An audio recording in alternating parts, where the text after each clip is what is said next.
Hi, welcome to my channel. I am so excited about X2 P2 machine.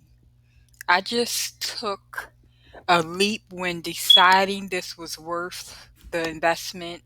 I can't wait to start showing a beginner's journey of learning and creating with this laser and just so much more.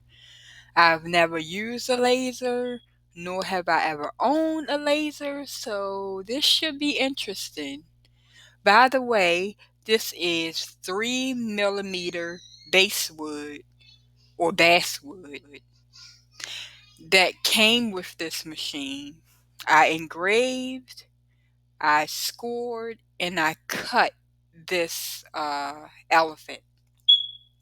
I used the Xtool Creator Space software, which is a free program for their laser machines.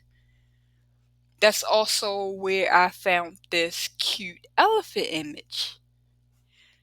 This laser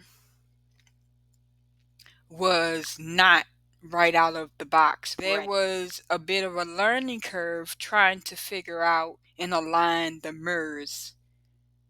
Thankfully, I had my husband to figure out that part, but before we figured out that the mirrors were out of line, I was trying to cut, I was trying to score, and engrave, and it was like producing nothing. Very important to make sure that these mirrors are aligned so you can get some results.